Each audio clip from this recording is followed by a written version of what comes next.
Setelah kepergian Hot dari rumah, Ibu Ga duduk termenung di ruang tamu. Ia menatap pintu yang baru saja tertutup, menghela napas panjang, lalu memandang ke arah kamar Ga. Itu tadi Hot, ya? Tanya Ga lemah dari dalam kamar. Ibu Ga masuk ke kamar dan duduk di samping putrinya, yang terbaring dengan selimut menutupi tubuh lemah dan kepala botaknya. Ayah Neke, tapi kamu ngumpet. Kenapa nggak keluar ketemu dia? Heya hanya terdiam, matanya berkaca-kaca. Heya baru saja menjalani kemoterapi keempat. Rambutnya rontok, tubuhnya lemah. Meski DHOT adalah kekasihnya, Heya merasa malu, tak ingin terlihat rapuh. Di hadapannya, ia memilih bersembunyi saat DHOT datang. Aku takut, Bu. Takut dia lihat aku seperti ini. Sementara itu, DHOT melangkah gontai meninggalkan rumah Heya. Pikirannya kacau. Ia merasa Heya marah karena ia terlalu jarang bertanya kabar, terlalu sibuk dengan dunia sendiri. DHOT tiba di Gardi, tempat nongkrong biasa bersama geng 4G, Robi, Kona, dan Prod. Kayaknya Heya marah banget. Bro, gue juga bingung, gue salah apa? Sebelum lanjut mohon subscribe channel ini dan tonton sampai akhir supaya tidak ada kesalahpahaman yang terjadi dan berikan komentar terbaik kalian teman-teman. Mereka hanya bisa diam. Di sisi lain, Heya kembali menatap pantulan dirinya di cermin. Wajah pucat, kepala tanpa rambut. Ia tahu waktunya mungkin tidak lama lagi. Tapi ia juga tahu, DHOT tidak tahu apa-apa. Dan ia belum siap menceritakan. Keesokan harinya, DHOT memberanikan diri datang lagi ke rumah Heya. Kali ini, ia ingin minta maaf, ingin memperbaiki. Ibu Ga membuka pintu dan hanya berkata pelan, "Masuklah." Heya di kamar. DHOT melangkah masuk. Saat pintu kamar terbuka, ia terdiam. Heya duduk di atas ranjang, mengenakan penutup kepala yang longgar. Ketika DHOT masak, rambutnya sudah tak ada. Wajahnya pucat, namun senyum masih tersisa sedikit di bibirnya.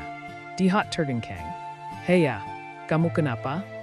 Heya menatapnya dengan suara yang pelan namun tegas. "Aku sakit, Hot. Aku kena kanker ganas. Dan bisa merenggut nyawa aku kapan aja." DHOT tidak mampu berkata apa-apa. Ia hanya menatap Heya, air mata menetes tanpa sadar. Kini semuanya jelas. Penyesalan, rasa bersalah, dan cinta bercampur menjadi satu. Kadang kita terlalu sibuk menebak perasaan orang lain tanpa mencoba memahami. Kita lupa bertanya, bukan hanya kabar, tapi juga apa yang sedang mereka hadapi. Heya hanya ingin DHOT tahu, sebelum semuanya terlambat. Suasana kamar terasa begitu sunyi.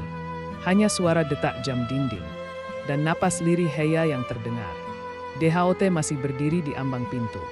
Matanya menatap Heya yang kini tampak rapuh. "Kamu, kenapa nggak bilang dari awal? Aku takut kamu pergi." Jawab Heya, lirih.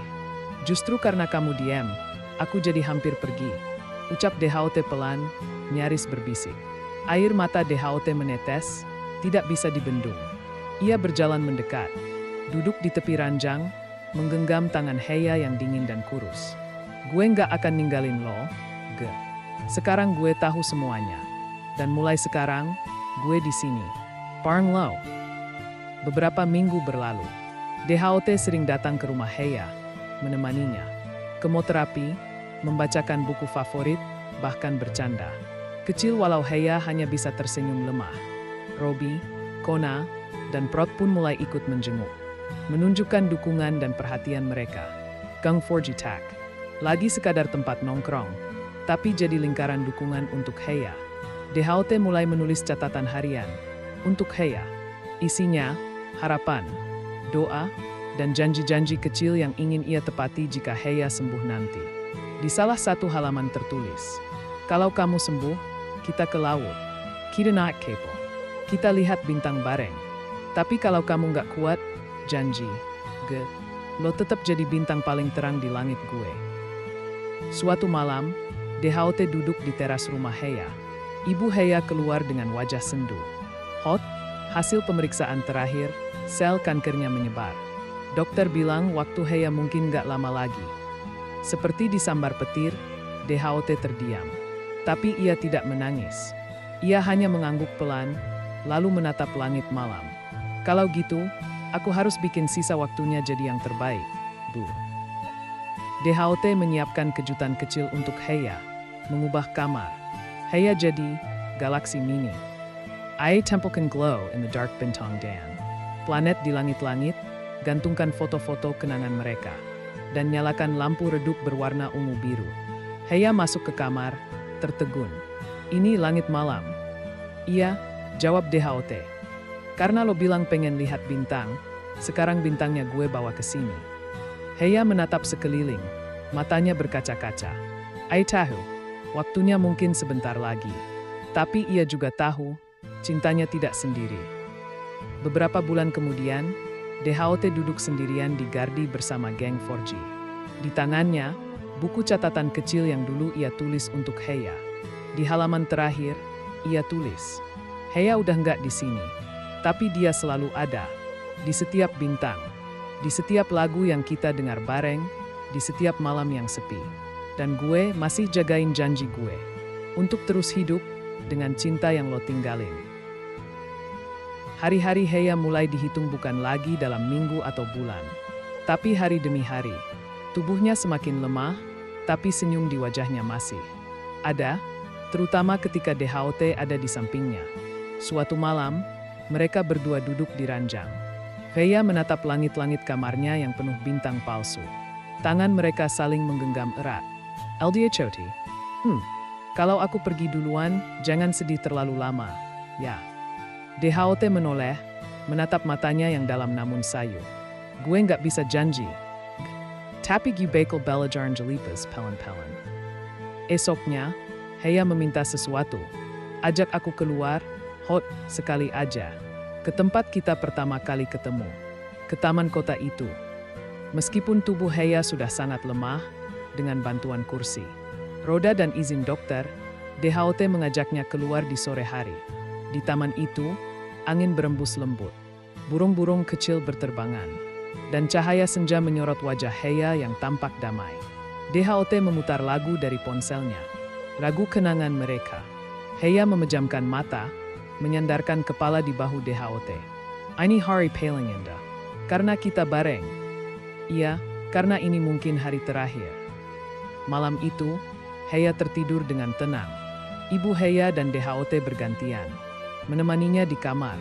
Sekitar pukul 3 pagi, Heya membuka mata perlahan dan berbisik pelan. Hot, DHOT mendekat. Terima kasih udah nggak ninggalin aku. Heya, jangan ngomong gitu. Kita masih bisa.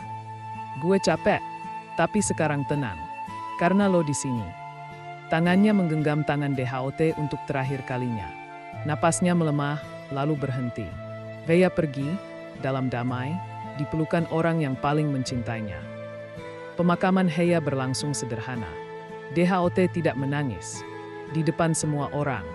Tapi malamnya, saat semua telah pulang, ia kembali ke taman tempat mereka terakhir bertemu. Di bangku tempat Heya duduk, I letakkan buket bunga kesel dan catatan. Kamu udah pergi, tapi cinta lo tinggal. Dan gue akan hidup bawa cinta itu, sampai waktu gue sendiri habis nanti. DHOT duduk di bangku taman yang sama. Rambutnya kini sedikit berubah. Di sampingnya, seorang gadis kecil. Anaknya bertanya, Ayah, kenapa tiap tahun kesini terus? Karena di sini, Ayah pernah ketemu bintang yang paling terang. Dan Ayah cuma mau cerita tentang dia ke kamu. Gadis kecil itu tersenyum. Namanya siapa? Ayah. Namanya Heya.